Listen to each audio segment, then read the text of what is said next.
Bonsoir à toutes, bonsoir à tous. Ce rendez-vous régulier des Jeudis de l'Ordre est un plaisir, et plus particulièrement ce soir, où nous accueillons 3 de nos talentueuses élues du CD13. Elles prendront la parole à tour de rôle pour traiter de l'exercice coordonné, les MSP, les CPTS. Elsa Di Stefano de Montillet, spécialiste en médecine générale, va nous éclairer sur les MSP, un sujet qui lui tient à cœur.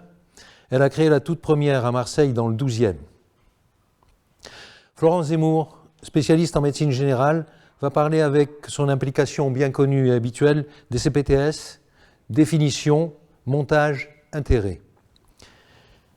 Dominique Thiers-Bautran, gynécologue libéral, passionné, va nous familiariser avec l'outil numérique et la place du spécialiste dans les CPTS. Vous pouvez poser vos questions au fil des exposés successifs. Elles seront traitées au fur et à mesure et aussi à la fin. Le prochain Jeudi de l'Ordre du 9 décembre abordera le b.a.-ba de l'exercice libéral avec Marie Masclé de Barbarin, maître de conférence à la faculté de droit et de sciences politiques d'Aix-Marseille Université, et Laurent Verlout, membre de l'Ordre des experts comptables. Merci à notre présidente, merci à tous les membres de ce CD13, à notre équipe de la communication dans son ensemble. Florence, pour une introduction, tu as la parole. Merci et bonne soirée. Bonsoir à tous. Donc, je suis ravie de participer à ce Jeudi de l'Ordre pour la première fois sur le thème de l'exercice coordonné. Donc, comme l'a dit le docteur Roméo, c'est un sujet qui me tient très à cœur. Donc, je vais commencer simplement par une petite introduction sur l'exercice coordonné en général et je laisserai ensuite la parole au docteur Di Stefano. Alors, donc, je me présente, docteur Florence Zemmour. Moi, je suis médecin généraliste à Vitrolles dans les Bouches-du-Rhône. J'exerce en MSP. Je suis également à l'origine d'un projet de CPTS sur l'est de l'étang de Berre, la CPTS Initiative Santé. Je suis conseillère ordinale au CD13 et également élue de l'URPS médecins libéraux de la région PACA, au sein de laquelle je m'occupe plus particulièrement d'exercices coordonnés. Alors, l'exercice coordonné, c'est une façon, selon moi, d'offrir un cadre attractif d'exercice pour les professionnels de santé. Ça va permettre aux professionnels de santé de se coordonner et de favoriser les échanges pour travailler en équipe pluriprofessionnelle. Ce qui est important de comprendre dans l'exercice coordonné, c'est que c'est une façon de mutualiser des moyens et des outils. Et les structures d'exercice coordonné vont recevoir des financements, mais qui vont permettre le financement de la coordination. Ce qui fait souvent peur aux médecins, c'est que parfois on pense que l'exercice coordonné est là pour financer les actes et le soin, alors que ce n'est pas du tout le cas.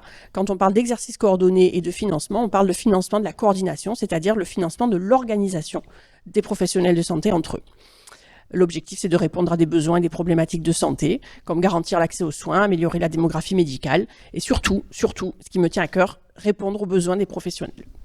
Vous verrez tout au long de la soirée, on va vous détailler qu'il existe plusieurs formes d'exercice coordonné.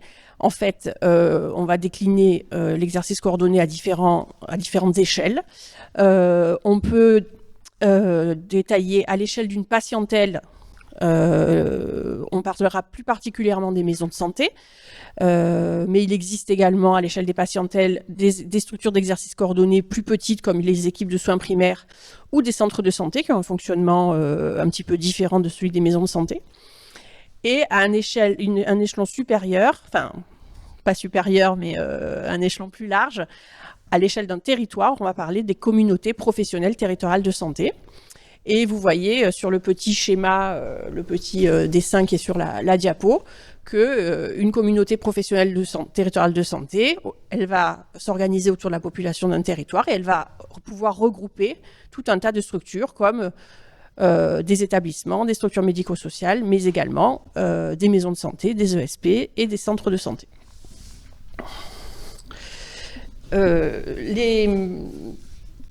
Ces différentes modalités d'exercice coordonné vont avoir des missions et des modes d'organisation différents, mais elles vont avoir également des points communs.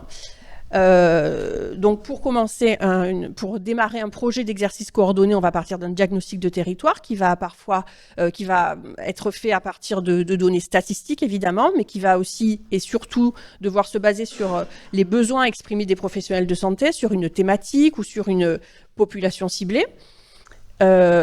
Évidemment, il va y avoir une fonction de coordination, c'est-à-dire que le principal financement de ce projet d'exercice coordonné, ça va être le fait d'avoir quelqu'un qui coordonne les projets, qui coordonne l'organisation des professionnels.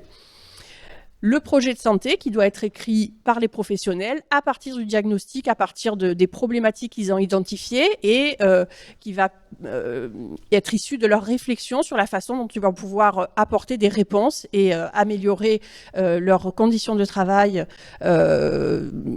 Donc, ils vont écrire tout ça dans un projet de santé qui va leur permettre de lister toutes les propositions et tous les projets qu'ils veulent mener à bien. Et un quatrième point commun à toutes ces structures d'exercice coordonné, c'est le fait de partager des données via des outils informatiques.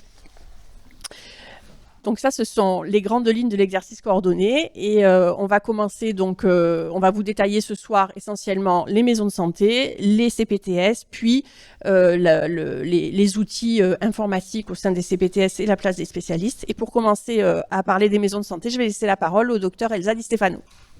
Donc bonsoir à tous, je suis médecin généraliste, j'exerce dans le 12e arrondissement de Marseille, c'est le quartier de Saint-Barnabé-Montolivet et j'ai monté en 2019 une MSP dans ce quartier qui a été labellisée en octobre 2020 par l'ARS. Donc je vais vous parler un petit peu de ce qu'est une MSP. Une MSP, c'est une maison de santé pluriprofessionnelle, c'est une structure de proximité composée de professionnels de santé qui décident de travailler en équipe pour assurer des activités de soins, de prévention et d'éducation à la santé. Pour la constituer, cette MSP, il faut 2 médecins généralistes et un paramédical à minima. Donc l'exercice en MSP est un exercice qui est plébiscité de plus en plus par les jeunes d'aujourd'hui pour rompre l'isolement professionnel. En effet, les jeunes qui s'installent ne veulent plus travailler seuls. Ils préfèrent se regrouper pour exercer autour d'un projet de santé commun avec une patientèle partagée, si possible dans des locaux communs. Alors, ça ne veut pas dire que le regroupement de ces médecins n'est pas nécessairement physique.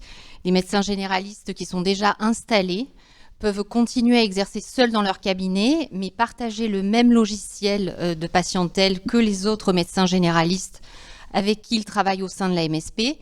Et sur la base donc d'un logiciel avec une patientèle commune et se réunir une fois par mois par exemple ou 8 fois par an pour des réunions de concertation pluripro de manière à écrire le projet de santé. Alors maintenant on va parler un petit peu de comment se montent les étapes de création d'une MSP. Alors, les différentes étapes pour créer une MSP, il faut à la base un leader qui va être à l'origine du projet. Il va falloir fédérer et constituer une équipe médicale et paramédicale derrière ce leader qui va permettre d'accompagner le projet de santé. Il va falloir proposer un pré-projet en quelques pages pour informer l'ARS et la Caisse primaire d'assurance maladie. C'est une lettre d'intention pour identifier, pour expliquer en fait pourquoi on fait ce projet. Donc il faut identifier le besoin de la patientèle et définir un travail ensemble. En général, c'est un diagnostic territorial qui est fait et qui permet d'identifier la fragilité d'un territoire, de faire le point sur une offre de soins, sur la prévention et les structures médico-sociales du territoire. On a une population qui vieillit de plus en plus, qui augmente et qui vieillit, et un manque de médecins dans certains territoires qui devient crucial. Le pré-projet qui est écrit est ensuite validé au niveau de l'ARS par une commission de coordination. Pour aider à la rédaction de ce projet qui va s'écrire avec toute l'équipe médicale et paramédicale, on peut compter sur un prestataire qui est dédié à l'accompagnement du projet et à son écriture. Les prestataires actuellement sont au nombre de 3. Il y a l'URPS, le CRES et la FEMAS. Donc après la création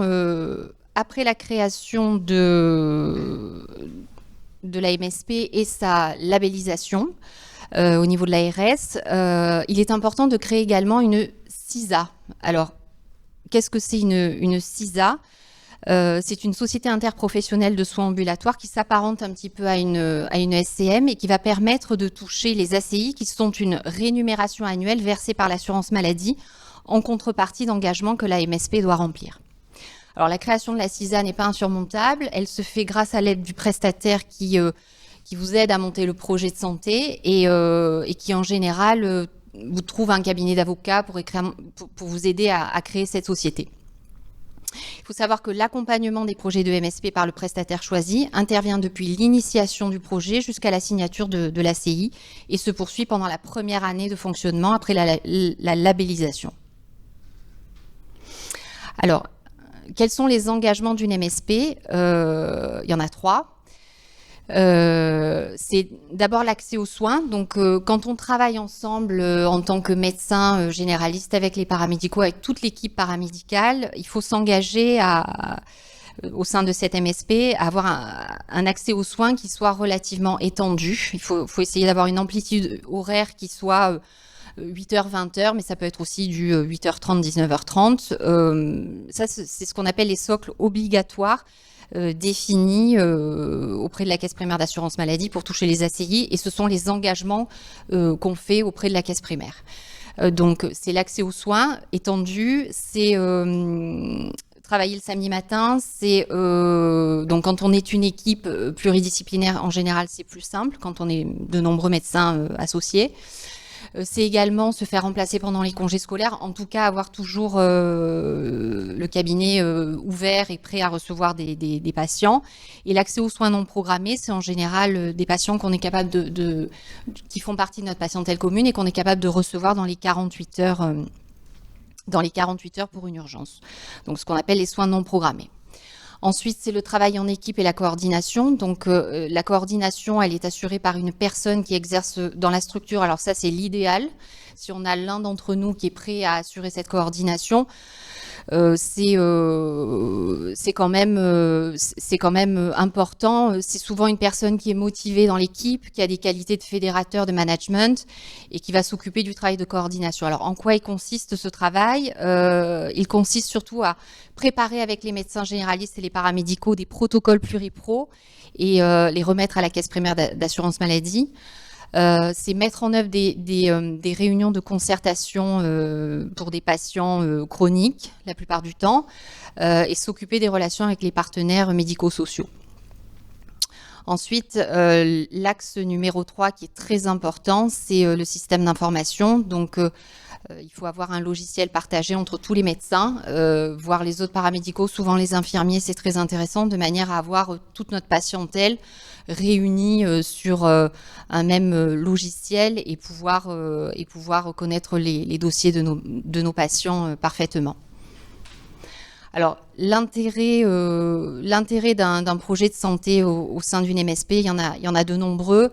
Donc, on en a parlé, la fonction de coordination. Il y a aussi l'accueil de jeunes professionnels de santé. Ça fait partie du socle facultatif.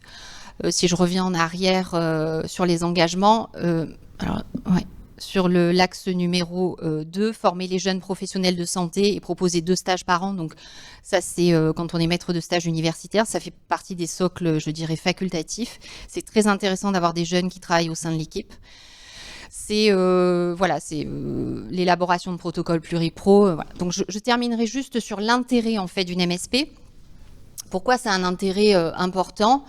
Même si tout ce que je viens d'évoquer, ça peut paraître un peu rébarbatif de tous ces engagements, mais en fait, on travaille beaucoup comme ça en équipe, c'est-à-dire sur des horaires assez élargis, on se fait remplacer pendant nos congés, travailler sur un logiciel partagé, c'est un véritable avantage, avoir quelqu'un qui fédère toute l'équipe et qui met en avant des protocoles pluripro pour justement aller sur des pathologies chroniques où on ne sait pas trop comment travailler, on ne sait pas trop quoi faire, on est un peu perdu, et ça, c'est vraiment fédérateur, c'est-à-dire de se retrouver une fois par mois tous ensemble pour évoquer nos problèmes et parler des problèmes qu'on a pour travailler, c'est quand même important et ça nous fait avancer. Donc les intérêts, j'en ai quelques-uns que je vais évoquer. Donc c'est le travail en équipe. On est souvent plus nombreux dans une MSP, donc on améliore nos conditions d'exercice en répartissant mieux nos heures de travail. C'est ce que j'appelle l'effet anti-burnout. Si on est plus nombreux, on peut continuer à prendre des nouveaux patients en tant que médecin traitant, avoir des patients, les patients les plus dépendants à domicile, parce qu'on arrive à se relayer les uns les autres. Face au vieillissement de la population et à la présence accrue de polypathologies chroniques, on peut en discuter en se retrouvant autour du projet médical et des protocoles. On peut mieux organiser la réponse aux soins pour les patients au travers de l'élaboration des protocoles, justement, et créer des réponses sur des pathologies chroniques. Par exemple, ça peut être dans le cadre des BPCO, sevrage tabagique, dépistage de spirométrie, impliquer les paramédicaux que sont les kinés sur la réhabilitation respiratoire. Là, je donne juste un exemple. C'est aussi depuis 1 an le Covid, qui a été, depuis 1 an et demi, même 2 ans, qui a été particulièrement difficile à gérer. Pour nous, ce qui a été intéressant, c'est de mettre à contribution toute notre équipe d'infirmiers au sein de la MSP, pour lancer une campagne de vaccination, et on vaccine énormément depuis 1 an. C'est l'intérêt aussi majeur, c'est de travailler avec un logiciel identique pour toute la patientèle de la MSP, notamment très intéressant pour les patients non vus en soins non programmés par nos confrères. Voilà. Et ensuite, le dernier intérêt, il est financier, parce qu'il y a une aide au démarrage de l'ARS, une aide par la caisse primaire en réponse aux ACI. Et cette aide, elle est quand même indispensable pour tous les programmes de prévention, pour tout notre travail, pour financer le salaire du coordonnateur, pour mieux informer nos patients de notre activité professionnelle, pour l'achat de matériel, pour valoriser notre travail et mieux le rémunérer. Voilà. Et je finirai là-dessus. Je vous remercie. Merci Elsa. Alors, je vais passer maintenant au deuxième échelon, au deuxième type de structure d'exercice coordonné dont on voulait vous parler ce soir, que sont les communautés professionnelles territoriales de santé. Il s'agit d'un nouveau mode d'organisation et de coordination, cette fois à l'échelle d'un territoire. Alors, qu'est-ce que c'est une CPTS? Donc, c'est un collectif de santé au service d'une population. C'est un projet qui va démarrer à l'initiative des professionnels de santé de ville, essentiellement, et qui va être organisé sur le territoire qui leur paraît pertinent. C'est-à-dire que la première chose à comprendre, c'est que c'est pas l'ARS ou l'assurance maladie qui nous dit vous devez faire une CPTS sur tel ou tel territoire, telle ville. Non, toutes les CPTS qui sont en train de se monter dans la région PACA les territoires ont été définis à l'initiative des professionnels de santé de façon intuitive, basée sur un diagnostic, et c'est eux qui ont défini le territoire sur lequel ils voulaient travailler.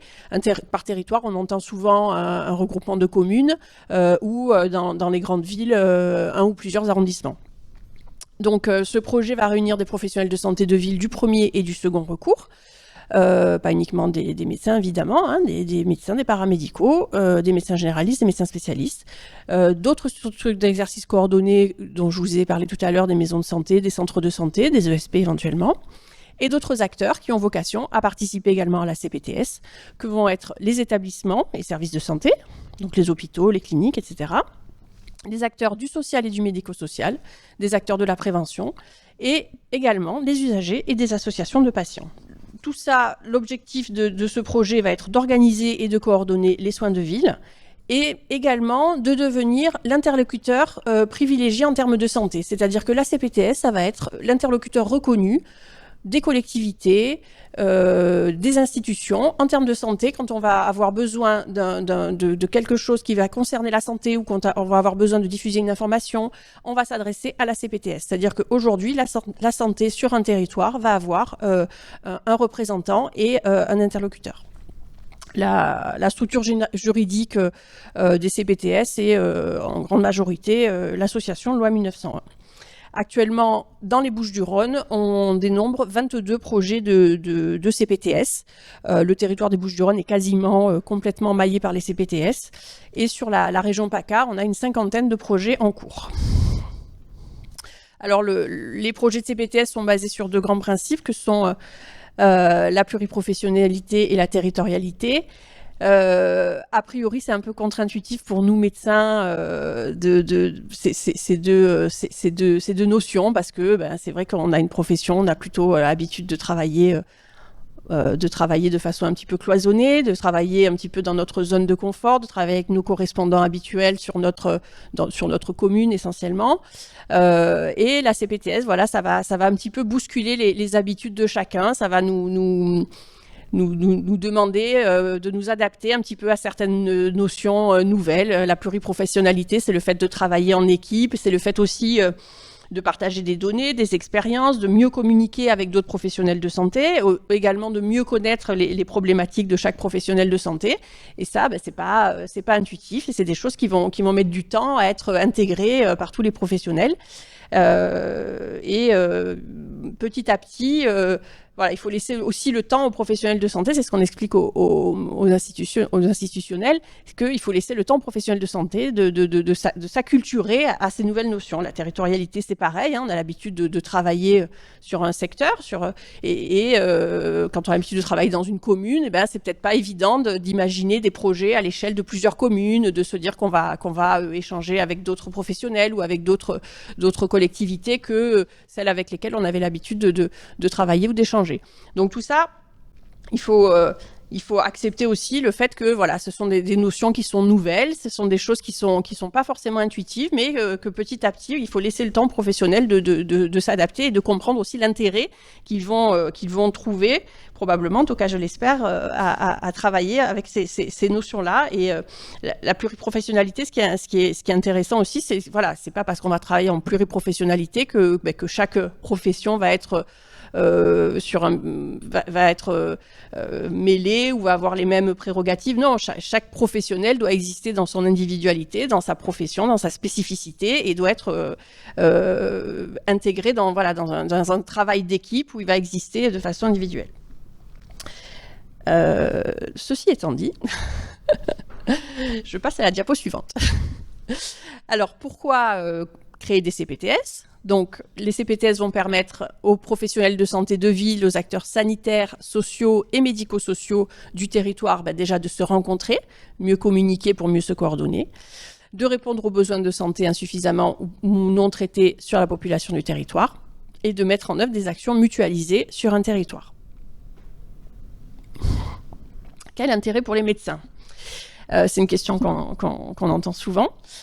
Donc on peut y voir plusieurs intérêts, hein, selon moi, une communication professionnelle optimisée, alors pas uniquement entre médecins, mais aussi entre médecins et les autres professionnels de santé, entre médecins et établissements, et entre médecins et les autres acteurs médico-sociaux, les acteurs de prévention.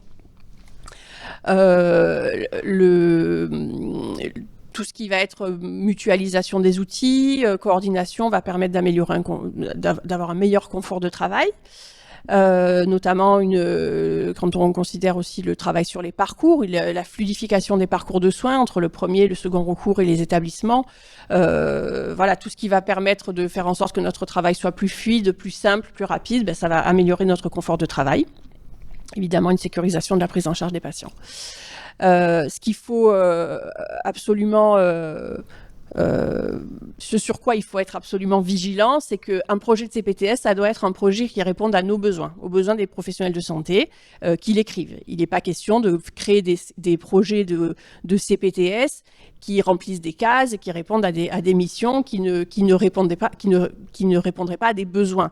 Donc l'idée de la CPTS, c'est bien d'améliorer les conditions de travail des professionnels de santé, d'améliorer la qualité de la prise en charge des patients, en se basant sur des diagnostics, en se basant sur ce qui pose problème au départ aux médecins et aux autres professionnels de santé. C'est-à-dire ce problème que je n'arrive pas à résoudre au quotidien dans mon cabinet, je parle en tant que médecin, qu'est-ce que je peux faire, comment est-ce que je peux améliorer ce problème-là et faire que ça soit plus facile pour moi de le résoudre en envisageant cette problématique sur le plan territorial et sur le plan pluriprofessionnel. Voilà. Et l'objectif, évidemment, c'est d'améliorer nos conditions de travail et bien évidemment notre qualité de vie. Voilà. Il y a évidemment aussi un intérêt pour les patients. Le patient pourra être un meilleur acteur de sa santé, pourra gagner en visibilité et en accessibilité sur l'offre de soins. La CPTS pourra permettre de développer des actions de prévention et d'éducation à la santé. Tout le travail sur les parcours vont permettre d'éviter des ruptures sur les parcours de soins et de maintenir de favoriser le maintien au domicile. Au total, on espère évidemment une qualité globale de prise en charge qui serait améliorée pour les patients. Alors, comment ça marche ? Les CPTS sont éligibles au contrat ACI. Donc, en fait, l'ACI, c'est l'accord cadre interprofessionnel pour les CPTS qui date d'août 2019. Donc, comme vous l'a décrit Elsa, il y a un ACI pour les maisons de santé et il y a un ACI pour les CPTS. Un ACI, c'est un contrat tripartite qui va être signé entre la CPTS, l'assurance maladie et l'ARS pour se mettre d'accord sur des missions et le fait de remplir ces missions vont pouvoir déclencher un financement par assurance maladie. Donc les CPTS doivent répondre à 3 missions socles qui sont l'amélioration de l'accès aux soins, l'organisation de parcours pluriprofessionnels autour du patient, le développement d'actions territoriales de prévention. Et il y a une mission socle supplémentaire qui est apparue suite à l'actualité, qui est organiser la réponse à une crise sanitaire. Il y a également des missions optionnelles, qui sont la qualité et la pertinence des soins et l'accompagnement des professionnels. Donc une CPTS, un petit peu sur le même modèle que les MSP, va être financée au départ par l'Agence régionale de santé pour permettre sa création. Donc les porteurs de projets vont percevoir une aide au démarrage une fois que le projet a été validé par la commission de l'offre de proximité départementale, donc une aide au démarrage de 40 000 €. Elle va percevoir également une aide à l'accompagnement de 20 000 € qu'elle versera à une structure d'appui labellisée par l'ARS. En région PACA, nous avons 3 structures d'accompagnement, donc 2 structures privées et une structure qui est l'URPS Médecins Libéraux de la région PACA, qui accompagne la majorité des CPTS de la région et du département des Bouches-du-Rhône. L'URPS est au service des médecins libéraux dans l'accompagnement des projets d'exercice coordonné, avec une équipe dédiée, des chargés de mission, du personnel et une expertise désormais reconnue. Une fois que le projet a été validé par la commission pour pouvoir démarrer, l'équipe de la CPTS va pouvoir écrire son projet de santé et ensuite signer le contrat tripartite sur la base de l'ACI avec l'assurance maladie et la caisse d'assurance, l'agence régionale de santé pour pouvoir toucher un budget annuel qui sera pérenne. Donc, comme je le disais en introduction, le financement de la CPTS par l'assurance maladie va être un budget pérenne, va être un budget qui va financer la coordination. La CPTS n'a pas vocation à financer des actes, à financer du soin. Donc là, il faut bien avoir en tête, parce que vraiment c'est une question et c'est une crainte de la part des médecins. Il n'est pas question d'employer des professionnels de santé par la CPTS. La CPTS va toucher un budget en signant ce contrat qui est un cahier des charges. La CPTS va remplir des missions et pour chaque mission, elle va toucher un financement et chaque année, elle touchera ce financement qui sera pondéré en fonction de la taille du territoire et en fonction de la population, du nombre d'habitants du territoire. Enfin, il est possible aussi pour une CPTS de toucher d'autres financements pour pouvoir varier les ressources et ne pas dépendre d'un seul financeur. C'est pour ça que les CPTS vont pouvoir répondre à des appels à projets avec des financements régionaux, européens, privés, etc. Alors, je vais revenir un petit peu sur les missions. Et notamment les missions socles. Donc la première mission socle, c'est la mission qui fait le plus peur aux médecins. C'est pour ça que je vais la détailler un petit peu. C'est la mission qui permet de faciliter l'accès aux soins. Elle se décline en 2 volets. Faciliter l'accès à un médecin traitant et améliorer la prise en charge des soins non programmés. Donc, ce qu'il faut comprendre sur cette mission, c'est qu'il n'y a pas d'obligation. C'est-à-dire qu'il n'est pas question pour la CPTS de dire bon ben voilà, vous êtes adhérent à CPTS et vous êtes obligé de prendre des nouveaux patients médecins traitants. C'est pas dans ce sens-là qu'il faut envisager l'organisation de cette mission. La CPTS, ça va être plutôt comment est-ce qu'on peut s'organiser en réfléchissant tous ensemble, en mettant en place une intelligence collective, comment est-ce qu'on peut s'organiser pour faire en sorte de prioriser les patients qui sont en difficulté pour trouver un médecin traitant et de se dire, bon ben voilà, finalement, on n'arrive pas à répondre à toute la demande, mais si on priorise sur certains critères des patients qui ont vraiment besoin d'un médecin traitant, comment est-ce qu'on peut faire pour se répartir le travail et mutualiser un petit peu le temps disponible de chaque médecin. L'idée, c'est ça, c'est de se dire, on n'arrive pas chacun individuellement à répondre à toute la demande, donc comment est-ce qu'on peut faire pour s'organiser tous ensemble pour apporter une réponse satisfaisante à une certaine population ciblée qui serait vraiment en difficulté face à la démographie médicale et à l'évolution qu'on connaît de cette démographie. Pour le second volet de cette mission socle, l'amélioration de la prise en charge des soins non programmés, c'est la même chose. Les médecins en ville sont en difficulté vis-à-vis de la demande de soins non programmés. Comme le disait Elsa tout à l'heure, on rappelle que les soins non programmés, c'est des soins qui nécessitent une prise en charge dans les 24 heures. Que ça soit de la médecine générale, du premier recours, que ça soit du paramédical ou que ça soit du second recours.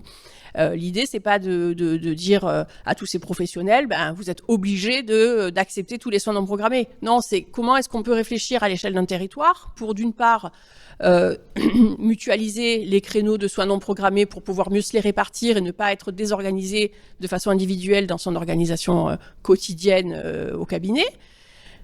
Et puis c'est aussi peut-être réfléchir à comment est-ce qu'on peut mieux réguler la demande de soins non programmés. Donc en fait, c'est en tant que professionnel de santé, médecin individuel dans mon cabinet, je suis en difficulté vis-à-vis de ces demandes de soins non programmés, je suis en difficulté vis-à-vis de ces demandes d'accès à un médecin traitant, mais comment est-ce que je peux faire sur un plan collectif pour mieux répondre à ces demandes et ne plus être en difficulté vis-à-vis de ces problématiques. Donc l'idée, c'est vraiment essayer de trouver des réponses collectives à des problématiques auxquelles on était confrontés de façon individuelle et tous en difficulté. Dans la mission numéro 1, il y a également développer le recours à la télésanté, mais ça, je laisserai Dominique Thierbautran nous en parler. La deuxième mission socle, il s'agit de mettre en place des parcours pluriprofessionnels.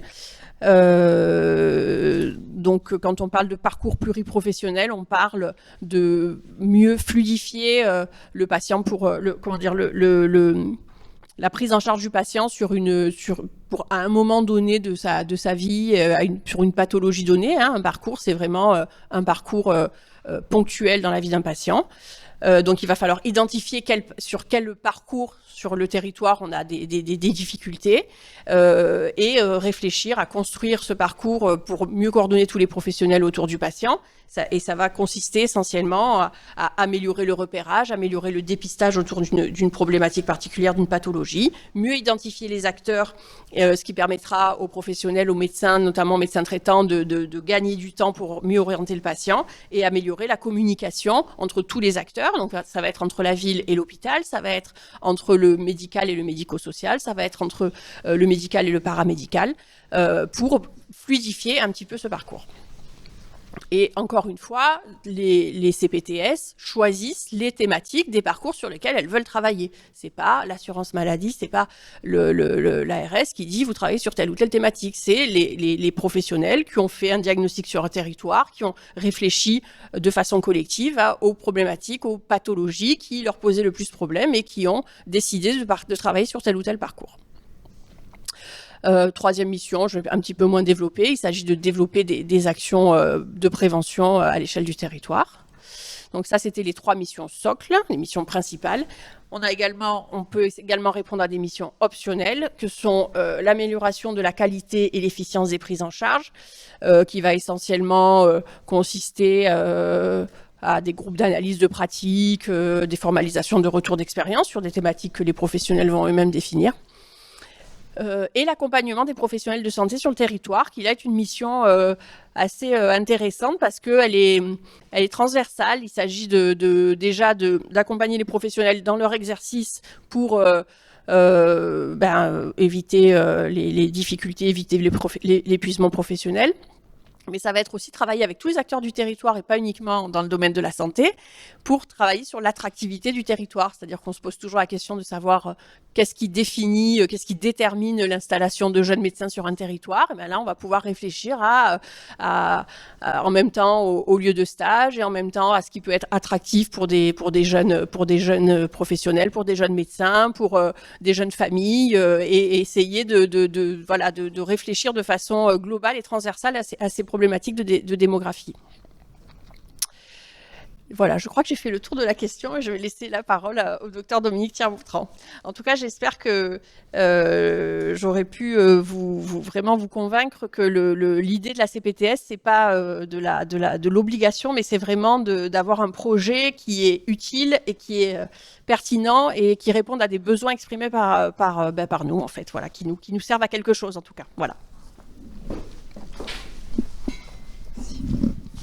Bonsoir, merci à tous d'être présents à cette réunion qui parle de nouvelle organisation de la médecine. Donc, je suis Dominique Thiers-Boutran, je suis gynécologue libéral, installé à Aix-en-Provence et attaché au pôle de PMA à l'hôpital d'Aix. Je suis élu ordinal et élu à l'URPS, médecins libéraux aussi, qui a beaucoup travaillé et qui continue de le faire sur l'exercice coordonné. Alors moi, on m'a donné un drôle de challenge, à savoir quelle place pour les spécialistes et puis les outils numériques. Donc, sauf à être prêt à passer encore la nuit dessus, je pense qu'on va donner les grandes idées, parce qu'il y a beaucoup de choses à dire sur les outils numériques. Alors, premièrement, quelle place pour les spécialistes? C'était une question un petit peu curieuse. Elle revient finalement, parce que quand on a du mal à répondre à une dissertation, on essaie de tourner la question dans plusieurs sens.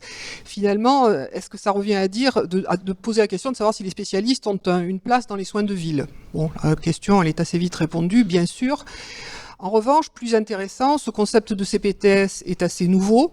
L'intérêt n'en a pas été perçu immédiatement, et toujours pas d'ailleurs. Donc finalement, on va peut-être retourner les choses et poser la question, les CPTS ont-elles un intérêt particulier pour l'exercice des spécialistes, sachant que spécialiste, ça recouvre beaucoup de pratiques, du spécialiste d'organes en ville jusqu'au plateau au PTL et aux établissements de soins. Alors effectivement, le concept des CPTS, les spécialistes s'en sont emparés un peu tard, peut-être aussi parce que la première instruction de la DGOS signifiait simplement qu'ils pouvaient participer au CPTS. Les faits sont là, très peu sur le territoire national, de médecins spécialisés, je ne parle pas des spécialistes en médecine générale, mais des spécialistes d'organes, sont à l'origine de la création de CPTS. Donc il y a eu effectivement un petit manque d'intérêt, de compréhension ou d'approche, en tout cas dans le concept. Peut-être que l'approche territoriale est mal adaptée, c'est-à-dire que autant le premier recours a effectivement la prise en charge d'une population, les médecins spécialistes abordent plutôt la prise en charge par les pathologies, par les parcours, donc la limite territoriale qui est imposée par les CPTS est difficile à faire coïncider avec leur pratique courante. Et les flux de population d'ailleurs, lorsqu'on les examine sur des cartes, sur la cartographie du système de santé, montrent que les flux sont extrêmement différents entre le premier et le deuxième recours. Par ailleurs, les spécialistes ont souvent, majoritairement, besoin de plateaux techniques lourds et c'est donc autour de ces structures, de ces plateaux techniques, qu'ils vont organiser leur exercice. Les spécialités sont très inégalement réparties sur le territoire.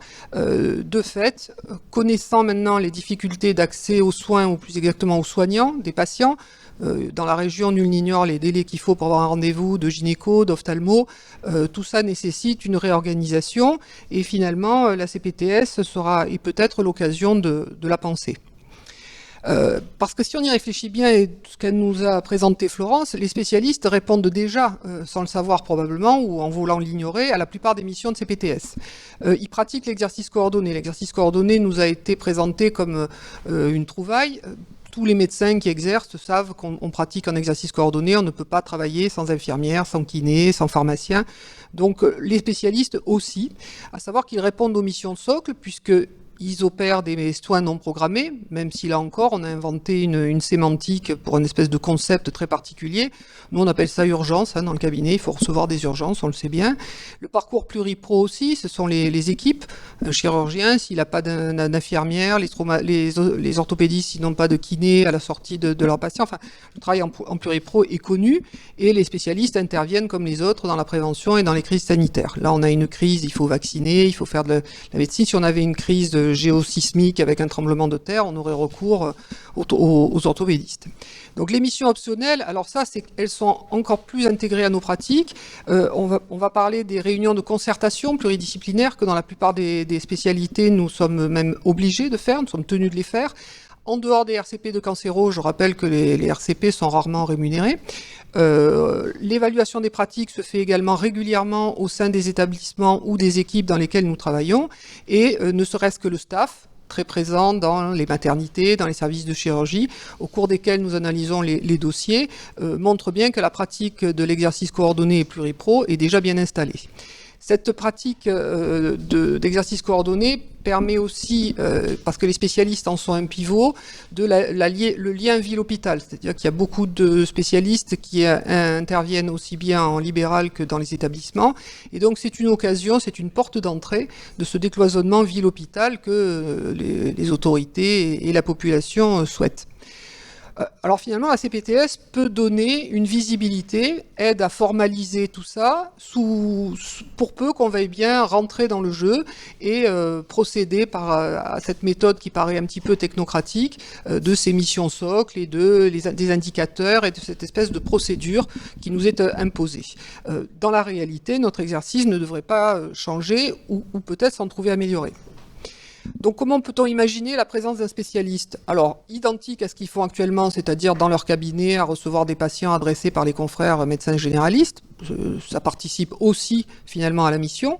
Ils peuvent aussi se regrouper en équipes de soins spécialisées, équipes soit unidisciplinaires entre chirurgiens, entre néphrologues, entre cardiologues, ou en équipe pluripro, qui permettra alors de définir des parcours thématiques pluripro en coordination, en accord et en concertation avec le premier recours du territoire, qui va manifester un besoin particulier sur sa population, et ce sera donc l'occasion finalement de mettre en œuvre une expertise.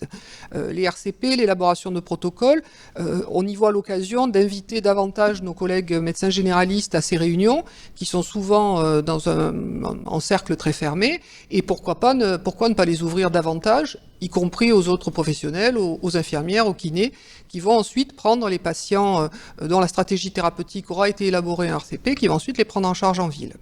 On peut aussi exercer sur plusieurs CPTS, bien évidemment. Une maternité, si elle est sur une seule CPTS, ne va pas drainer que la population de la région.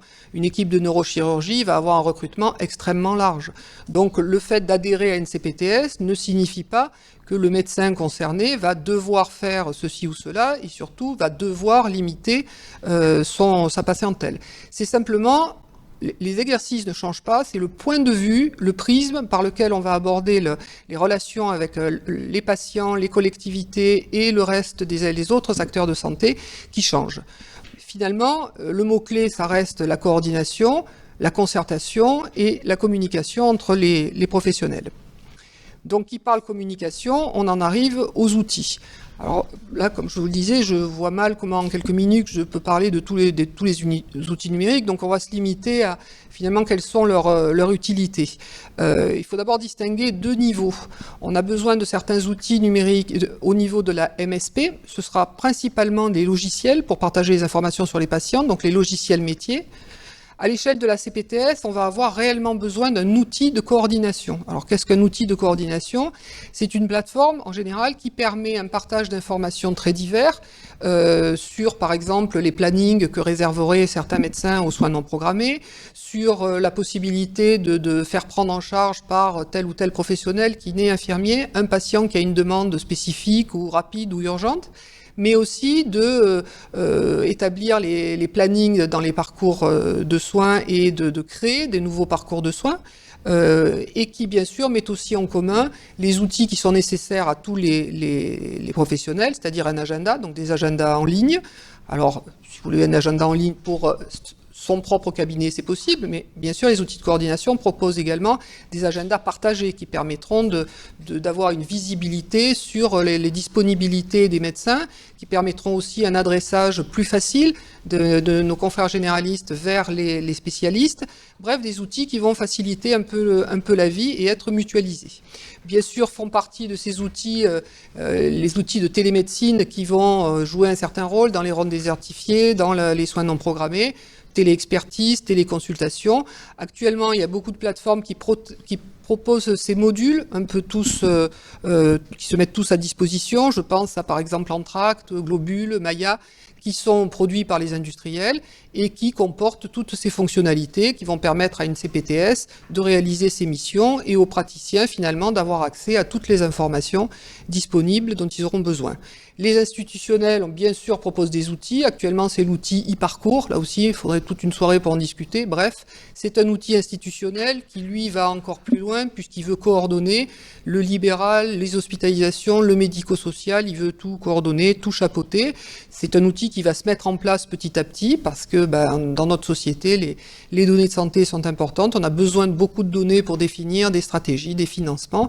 Et donc, nous n'échapperons pas à ces outils-là. La messagerie sécurisée institutionnelle sera annoncée Azure Réseau, qui est une espèce de groupe WhatsApp et qui permet des échanges totalement sécurisés entre professionnels. Ils ont également une plateforme de télémédecine qui s'appelle Télémed, qui permet de réaliser des téléexpertises. Donc très rapidement, l'URPS qui travaille depuis longtemps sur les outils coordonnés, nous avons bien sûr mis le pied à l'étrier pour proposer rapidement des outils, parce que la demande du président de la République de mailler l'ensemble du territoire avec des CPTS était très insistante, alors que les outils ont mis du temps à se développer et que les industriels n'ont pas tout de suite saisi. Ils ont produit tout un tas d'outils extraordinaires, mais finalement, lorsqu'on veut faire une politique de système d'information cohérent, il faut quand même prendre le temps, répondre aux besoins des professionnels. Donc nous avons mis en place certains outils, en particulier une plateforme de coordination qui permet de la téléexpertise et des agendas, qui nous ont aidé à gérer les centres de vaccination, et une plateforme de partage d'agendas pour les soins non programmés et l'adressage du premier au deuxième recours. Donc finalement, quel est l'intérêt pour les spécialistes, les CPTS, que peuvent-elles leur apporter ? Ma conception avec la CPTS était une coquille vide et il n'est pas si fréquent que ça que l'exécutif propose de mettre de l'argent sur la table avant d'avoir les résultats de quelque chose. La CPTS est une coquille vide que nous pouvons utiliser à profit pour réorganiser notre travail, répondre aux besoins des patients parce que nous sentons quand même bien la pression dans les cabinets est aussi liée à cette difficulté pour les patients de trouver des rendez-vous rapidement, la tension pour obtenir des examens paracliniques, de l'imagerie, avec tout ça qui se déverse assez souvent sur les urgences, créant les tensions et les conflits que nous connaissons bien. Donc évidemment, les CPTS ont sans doute été pensés au départ avec du premier recours, mais évidemment, un premier recours ne peut pas fonctionner sans deuxième recours, et il est important que les spécialistes s'organisent également sous forme de parcours, d'équipe, un peu comme ils veulent, mais surtout que ce soit en concertation avec les professionnels du ou des territoires. C'est un moyen qui sera, à mon avis, très efficace pour améliorer le lien ville-hôpital parce que la ville aura à ce moment-là des interlocuteurs bien identifiés, ce qui pose problème actuellement à l'hôpital. Et on a la possibilité d'avoir tous les outils, dont les données, pour améliorer la pertinence des soins et la qualité. Les limites, on les connaît bien, il y aura des limites de moyens humains, financiers, c'est très chronophage. Repenser son exercice quand on est en surbooking au niveau des cabinets, ce n'est pas simple. Mais l'enjeu est quand même de taille et d'importance. D'abord, c'est l'avenir de la médecine et de notre système de santé. Et puis, il faut savoir se remettre en question. Il faut savoir finalement se tourner vers l'avenir au lieu de rester accroché à des modèles qui manifestement ne fonctionnent plus très bien. Voilà, donc j'attends de ces CPTS qu'elles valorisent en fait l'expertise médicale de tous, des médecins, des acteurs de tous les autres acteurs de santé et des médecins spécialistes. Je vous remercie.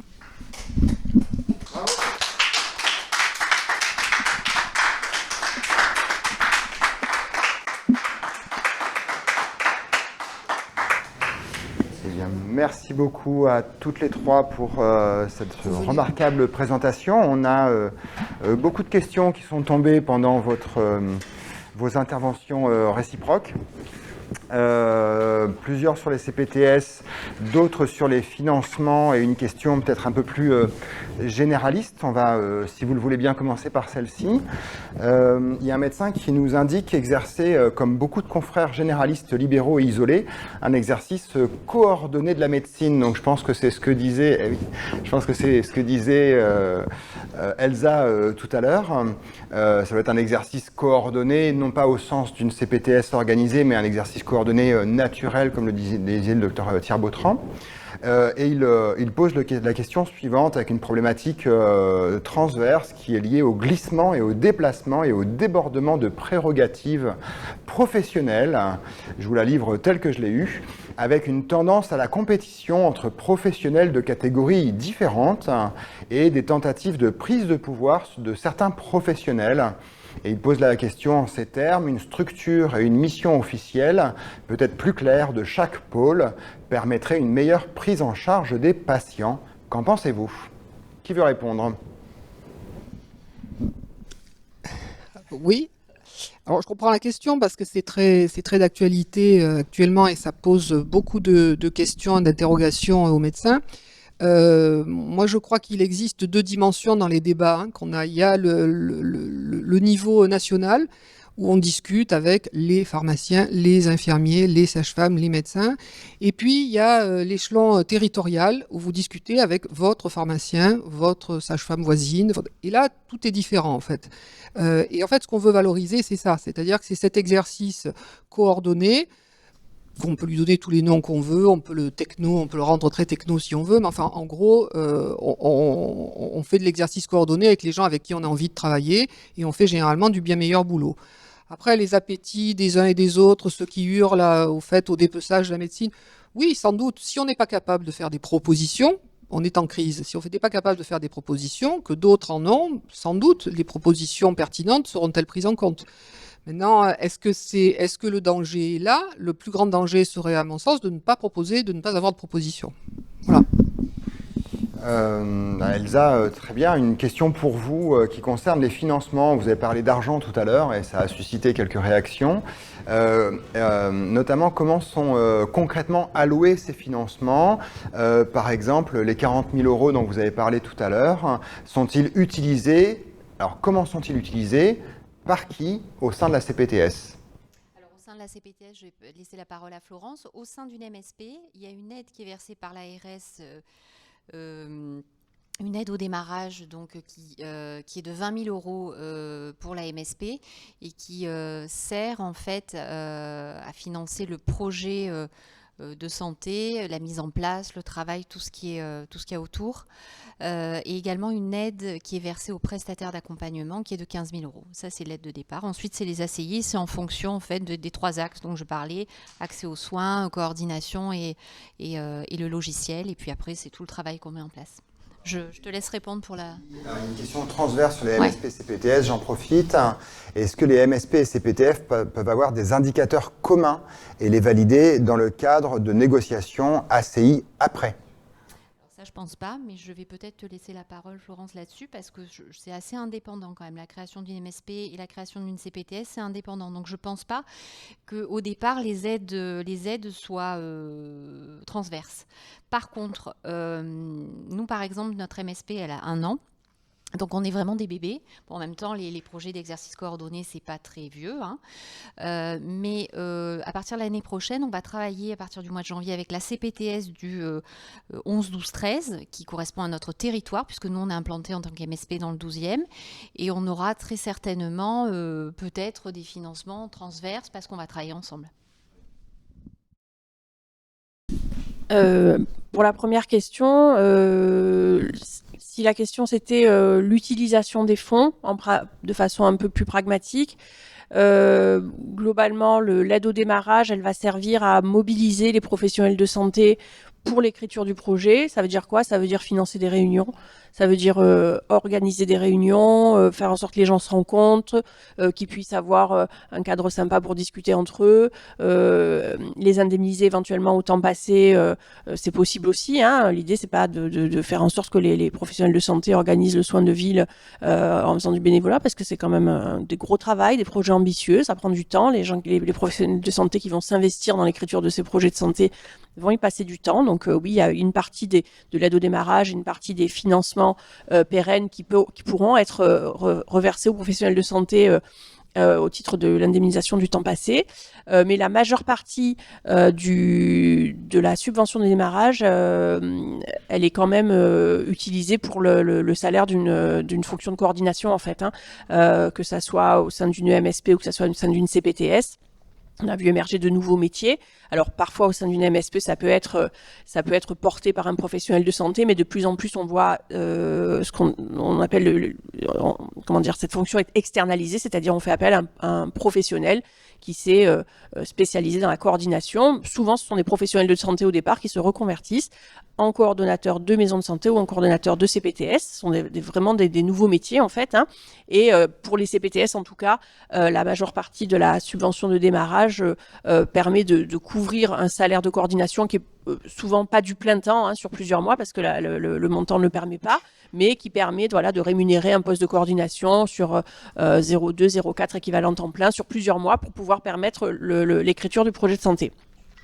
Concernant la question sur les indicateurs communs, non, il n'y aura pas d'indicateurs communs à une MSP, à une CPTS, déjà parce que les missions ne sont pas les mêmes, donc on ne va pas pouvoir avoir des indicateurs communs sur des missions qui vont avoir des objectifs différents. Par contre, la CPTS va s'appuyer sur les maisons de santé de son territoire pour pouvoir déjà identifier les besoins, écrire le projet de santé, mais aussi pour pouvoir mettre en place les actions et recueillir les indicateurs. Donc dans ce sens-là, les maisons de santé vont participer au même titre que tous les acteurs du territoire au recueil des indicateurs pour la CPTS. Et c'est vraiment très important de considérer ces deux niveaux-là qui peuvent s'intriquer, c'est-à-dire que les maisons de santé sont des acteurs à part entière et participent à la mise en place du projet de la CPTS. À travers certaines questions, il y en a qui transparaissent sur l'objectif visé dont parlait Elsa tout à l'heure sur l'outil qui sert à ne pas aller vers un burn-out. Il y en a qui craignent quand même qu'il y ait un gros décalage entre l'idéal professionnel auquel répond la CPTS et les contraintes administratives. Vous êtes passé dessus tout à l'heure un petit peu. Est-ce que vous pourriez donner quelques éléments de réponse sur cette réelle contrainte administrative et cette lourdeur que représente la CPTS, et à partir de quel moment on sent une sorte d'équilibre se faire? Qui souhaite répondre? En fait, je pense qu'il faut envisager la CPTS et l'investissement des professionnels de santé ou l'adhésion des professionnels de santé à différents degrés. Il va y avoir une équipe projet, des membres fondateurs du projet, de l'association, qui vont beaucoup s'investir dès le départ et qui vont y passer du temps et qui, oui, eux, vont vivre de l'intérieur cette lourdeur administrative, parce que c'est eux qui vont tout organiser, tout coordonner depuis le début, c'est-à-dire réunir les professionnels, leur expliquer, faire de la pédagogie, expliquer de quoi il s'agit, écrire le projet, faire en sorte que le projet corresponde à la fois aux besoins des professionnels et à la fois à ce qu'on, au cahier des charges qu'on nous demande auquel on nous demande de répondre. Ensuite, il va y avoir les professionnels de santé qui vont s'investir dans le déploiement de ces actions, des actions qui vont être écrites dans le projet de santé, c'est-à-dire ceux qui vont vouloir participer à des formations, ceux qui vont vouloir participer de façon un petit peu plus pratique à la vie de l'association. Donc ça, est-ce qu'on peut parler de lourdeur administrative? Je pense pas. Je pense que chacun doit trouver sa place et chacun va trouver quelque chose qui l'intéresse dans la CPTS. Et puis il y a ceux qui vont suivre ça un petit peu de loin, mais qui vont voir que tiens, finalement il y a un outil qui a l'air pas mal là sur les soins non programmés, qui me permet d'avoir plus rapidement un créneau d'urgence avec le gastro-entérologue avec qui d'habitude on a 3 mois de délai. Ah c'est pas mal, tiens, finalement pourquoi pas. Voilà, donc la lourdeur administrative, elle va concerner uniquement ceux qui vont vraiment être au charbon et qui vont vraiment travailler sur le projet, mais c'est parce qu'ils l'ont choisi, c'est parce que ça leur plaît. Les autres, à mon avis, s'ils n'ont pas envie de subir une lourdeur, ils ne la subiront pas. Ils vont pouvoir profiter de projets qui vont être innovants, ils vont pouvoir profiter d'outils qui sont là pour leur servir à quelque chose. Si ça leur sert à rien, on les obligera pas à les utiliser. L'intérêt, c'est que tout le monde trouve sa place et que tout le monde trouve son intérêt. Donc, voilà, la lourdeur, La lourdeur administrative, elle est aussi portée par le coordonnateur qui est un peu là pour ça, pour faire ces démarches-là, c'est-à-dire finalement rédiger ce que nous on écrit quand on soit en réunion de concertation sur les étapes du projet. C'est-à-dire c'est lui qui rédige et c'est lui qui transmet à la caisse primaire d'assurance maladie en nous faisant un retour, en nous disant il manque ça, il faut qu'on soit plus performant là-dessus, ça il faut qu'on recrute tel et tel patient pour apporter des pièces justificatives. C'est ça la lourdeur administrative. Donc on se décharge un peu sur le coordonnateur finalement. Aussi, il est un peu là pour ça. Nous, on est là pour étayer le projet quand même de santé, pour dire, là, il y a un vrai problème. On a une recrudescence, par exemple, des patients qui se sont remis à fumer pendant le Covid. Comment on fait pour les sevrer? Est-ce qu'on fait justement une consultation de sevrage tabagique? Est-ce qu'on enchaîne sur des dépistages en spirométrie? Est-ce qu'on fait, c'est dans le cadre de la BPCO, par exemple, il y a plein de choses à faire. Et après, sur la lourdeur administrative, on se décharge un peu sur le coordonnateur qui est un peu là pour ça aussi. Voilà. Oui, c'est à ça que servent les financements, notamment de l'ARS. Ça sert aussi à rémunérer les médecins qui travaillent aussi, il ne faut pas l'oublier, parce que ça c'est important. Alors il y a une question autour de est-ce que la CPTS peut être hébergée au sein d'un cabinet médical, le siège de la CPTS? La réponse est plutôt je dirais oui, mais y a rien. C'est l'association qui va être, c'est l'association qui porte la CPTS qui va être un siège, pas la CPTS. Non, tout à fait. Les statuts je pense qu'on peut de même la faire CPTS. Des réunions au sein de la MSP. Je ne sais pas trop comment. Oui, après c'est une association, donc il y a un siège social. Mais après, il y a pas. Plus tard, il y aura probablement des locaux, mais a priori, le siège social peut être n'importe où sur le territoire, en effet. Une question laissée en suspens tout à l'heure par le docteur Dominique Thiers-Bautran sur le choix d'une plateforme. Question, quelle plateforme choisir alors que nous sommes en attente de e-parcours en PACA? Démarchage, alors marqué plus, mais je rajouterais peut-être plus, au quotidien des industriels. Comment embarquer sur des outils si nous changeons dans quelques mois? Et oui, c'est la question éternelle. Et si je me suis pas engagé, c'est que je ne suis pas sûr d'avoir la réponse parfaite et pérenne. Donc, je conseillerais d'être assez prudent sur l'engagement financier que les plateformes demandent, sur les garanties et sur vraiment les besoins exprimés. C'est-à-dire qu'actuellement, effectivement, les industriels ont bien compris, ils proposent des outils clés en main. Enfin, l'exécutif met en place une certaine régulation dans tous ces outils-là, avec des normes qui sont importantes maintenant. Donc, il faut bien vérifier, bien entendu, qu'il y a ces normes-là. Après, je rappelle aussi que la portabilité des données est une obligation. Donc, quand bien même un outil ne conviendrait plus au bout de quelques années, les données doivent être récupérées. C'est un engagement industriel. Je crois qu'il faut vraiment faut se rappeler que l'outil doit être à la main du médecin et que l'outil ne doit pas former ou avoir la main lui-même sur l'exercice médical.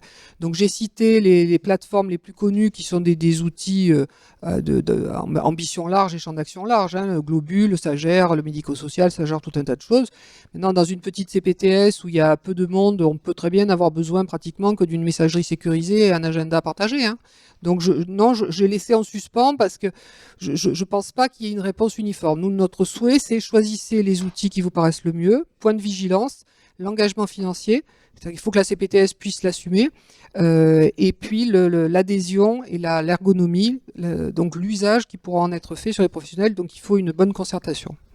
Le côté financier et également l'engagement contractuel. Si on commence à vous faire payer avec un engagement de 3 ans renouvelable, ça devient beaucoup plus difficile pour s'en dégager.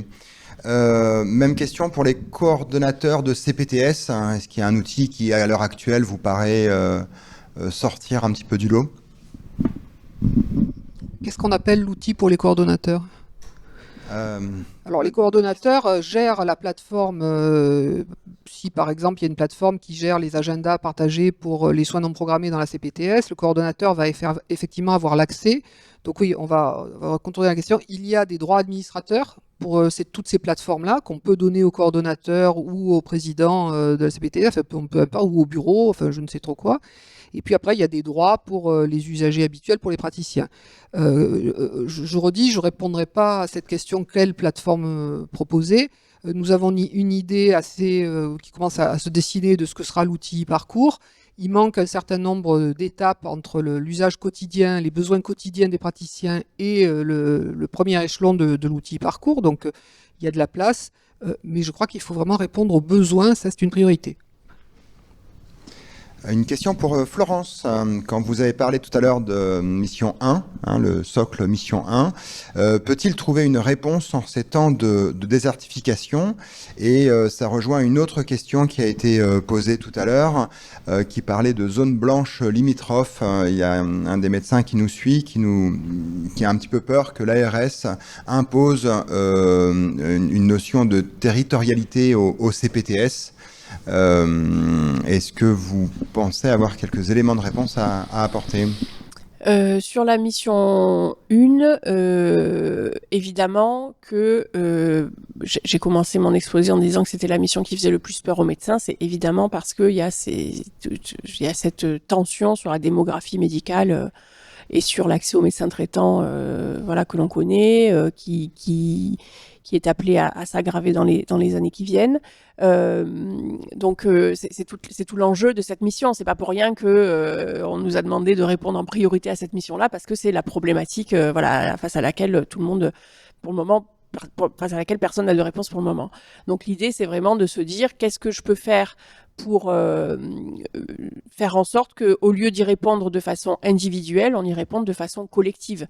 Donc par exemple, au lieu de se dire je vais répondre à toutes les demandes de médecins traitants, la CPTS va identifier s'il y a plus de patients âgés, plus de patients dépendants, plus de patients précaires, plus de patients qui ont une pathologie chronique avec une prévalence plus importante sur le territoire, et essayer, en fonction de ces données-là, de trouver des solutions un petit peu plus ciblées et un petit peu plus collectives. Donc, oui, évidemment, la difficulté, elle est liée à la démographie médicale, mais en même temps, s'il n'y avait pas de difficulté, il n'y aurait pas eu cette mission-là. Donc, voilà, je crois que la réponse était dans la question. L'autre question, c'était quoi? C'était lié à la question de territorialité. Est-ce que l'ARS les va zones pas blanches, commencer à restreindre les alors, CPTS en fonction des zones blanches? Évidemment, alors pour le moment, comme je le disais, on nous a laissé toute latitude dans la définition des territoires et dans le choix des territoires. Il reste des zones blanches. Ça va pas être du jour au lendemain que l'ARS va dire bon ben là il y a une zone blanche, on vous rattache à telle zone. Il y a un travail de fond qui est mené par les délégations départementales pour essayer de discuter avec les acteurs de chaque territoire pour qu'ils puissent se rapprocher des projets existants. Les projets existants essayent de se faire connaître auprès des professionnels de ces zones blanches, donc les choses elles vont se faire petit à petit. Je pense que là où il y a des réticences, c'est parce qu'il y a une méconnaissance des enjeux, une méconnaissance des projets, et je pense que les CPTS, la volonté gouvernementale, c'est qu'il y en ait de partout. Donc plutôt que de se dire ça va m'être imposé, je pense qu'on a plutôt tous intérêt à se dire de quoi est-ce qu'il s'agit, quel intérêt je peux y trouver, et surtout de se poser la question à quel territoire est-ce que je voudrais être rattaché, plutôt que d'attendre que l'ARS tombe dessus en disant c'est là que vous devez aller, ça serait dommage quand même. Tu voulais intervenir? Oui, je rappelle que dans l'instruction initiale de la DGOS en 2016, il était précisé que l'ARS n'interviendrait et n'organiserait qu'en l'absence de proposition du terrain.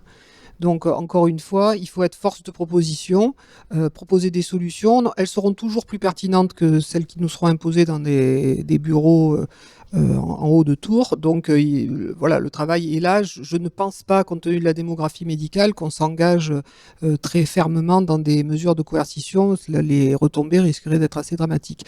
En revanche, peut-être modifier son attitude et proposer. Voilà, on ne peut pas nier qu'il y a des zones blanches, on ne peut donc pas nier qu'il y a des patients qui sont en difficulté. Que pouvons-nous proposer? Après, on ne peut pas faire de miracle.